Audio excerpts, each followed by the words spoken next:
আসসালামু আলাইকুম। বাস্তব সংখ্যার এই 5টি টাইপের এমসিকিউ যদি তোমরা ভালো করে পারো তাহলে তুমি বাস্তব সংখ্যা থেকে এই 5টি টাইপের যে কোনো এমসিকিউ তুমি এসএসসি 2027 সালে দিতে পারবে। তাই তুমি এই 5টি টাইপ খুব ভালো করে বোঝার চেষ্টা করো। তো প্রথমে দেখো তো তোমরা নিচের কোনটি মূলদ সংখ্যা। নিচের কোনটি মূলের সংখ্যা তোমরা অবশ্যই অপশন আছে, তুমি অপশনগুলো চেক করে নেবে। দেখো তো প্রথম অপশনটি দেওয়া আছে √10/√2, তার মানে তুমি এটি চাপার পর তুমি রুট রুট 10/√2, তার মানে তোমরা দেখো √5 চলে আসছে। যদি তুমি এসডি চাপো দেখো তো 2.2.2360, অর্থাৎ সংখ্যাগুলো একটু এলোমেলো আছে। তার মানে এলোমেলো যদি কোনো সংখ্যা থাকে তার মানে এটি অমূলদ সংখ্যা, মূলদ সংখ্যা না। তার মানে এটি আমাদের আনসার হবে না, তারপরে যদি তুমি খ নাম্বার প্রশ্নটি চেক করো, অর্থাৎ দেখো তো √98/49, তার মানে চলে আসে √2। যদি তুমি এসটিতে চাপো তার মানে দেখো তো তোমরা চলে আসছে 1.41423। দেখো তো সংখ্যাগুলো এলোমেলোভাবে আছে, তার মানে এগুলো নিশ্চিত অমূলদ সংখ্যা, মূলদ সংখ্যা না। তার মানে আমাদের খ নাম্বার প্রশ্নটিও হবে না। তারপর তুমি ঘ নম্বর প্রশ্নটি চেক করো। দেখো তো ঘ নম্বর প্রশ্নটি হলো 100/144। চাপার পর দেখো তো চলে আসছে 6/5, তারপর তুমি এসটি চাপবে। তার মানে তুমি দেখো তো 0.8333 এরকম কোনো সংখ্যা যদি তোমাদের ক্যালকুলেটারে চলে আসে তার মানে এটি মূলদ সংখ্যা, অর্থাৎ 0.84-এর যে সংখ্যাগুলো আছে সব সংখ্যা কিন্তু সমান একই জাতীয় চলে আসছে। তার মানে এটি নিশ্চিত মূলদ সংখ্যা। তোমরা মনে রাখবে, এটি খুব গুরুত্ব সহকারে মনে রাখবে। অর্থাৎ এই প্রশ্নের উত্তর হবে এটি হবে এই এমসিকিউর উত্তর। তারপরে তোমরা দেখো তো পরের এমসিকিউটি হলো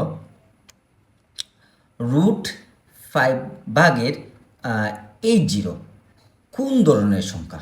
দেখো তো স্বাভাবিক সংখ্যা, অমূলদ সংখ্যা, মূলদ সংখ্যা এবং মৌলিক সংখ্যা। এটি সিলেট বোর্ড 2024-এ চলে আসছে। তো এটি আমরা দেখব ক্যালকুলেটারে এটি তুলো, অর্থাৎ √5/80 ইকুয়াল টু চাপার পর তুমি এসডিতে চাপবে। দেখো তো 0.25, যদি এরকম কোনো সংখ্যা 0.1225 এরকম কোনো সংখ্যা আছে তার মানে এটি নিশ্চিত মূলদ সংখ্যা। অর্থাৎ এই প্রশ্নের উত্তর তোমাদের হবে মূলদ সংখ্যা, অর্থাৎ এটি হবে মূলদ সংখ্যা। তারপর তোমরা দেখো তো পরের প্রশ্ন হলো নিচের কোনটি অমূলদ সংখ্যা। এটি দিনাজপুর বোর্ড 2025 সালে চলে আসছে। তো এটি করার জন্য তোমরা কি করবে, প্রথমে তুমি প্রত্যেকটি অপশন তুমি চেক করে নেবে।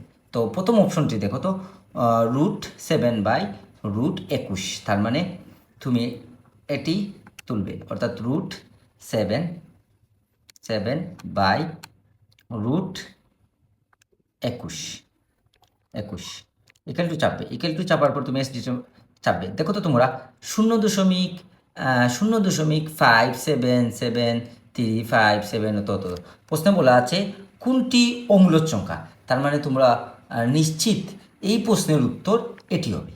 অমূলদ সংখ্যা যেহেতু ভিন্ন ভিন্ন চলে আসছে তার মানে এটি হবে এই প্রশ্নের উত্তর। তার মানে বাকিগুলো আমরা চেক করার প্রয়োজন না, আমরা এটি উত্তর পেয়ে গেছি। তারপরের প্রশ্নটি দেখো তো তোমরা, পরের প্রশ্নটি হলো নিচের কোনটি অমূলদ সংখ্যা। অবশ্যই তোমরা দেখো তো নিচের কোনটি অমূলদ সংখ্যা। তোমরা যদি √9 চাপো, √9 চাপলে অবশ্যই 3 আসে, তার মানে এটি মূলদ সংখ্যা।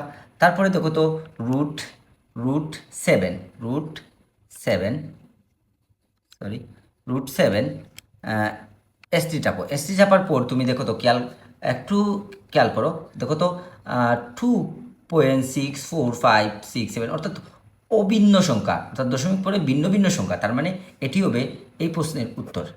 তারপরে তুমি সবচাইতে গুরুত্বপূর্ণ একটি এমসিকিউ দেখো তো,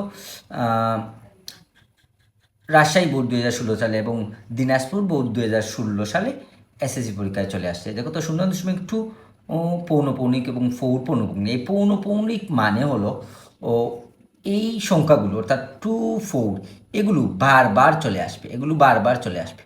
আর তুমি এটি করার জন্য তুমি ক্যালকুলেটে মাত্র 5 সেকেন্ডে করতে পারবে। দেখো তো প্রথমে তুমি এটি তুলবে 0.24, তুমি ফুল স্ক্রিনে 2424 দ্বারা পূর্ণ করবে, অর্থাৎ 242424242424, তারপর তুমি ইকুয়াল টু চাপবে। দেখো তো এই প্রশ্নের উত্তর চলে আসছে, এই প্রশ্নের উত্তর হবে এটি।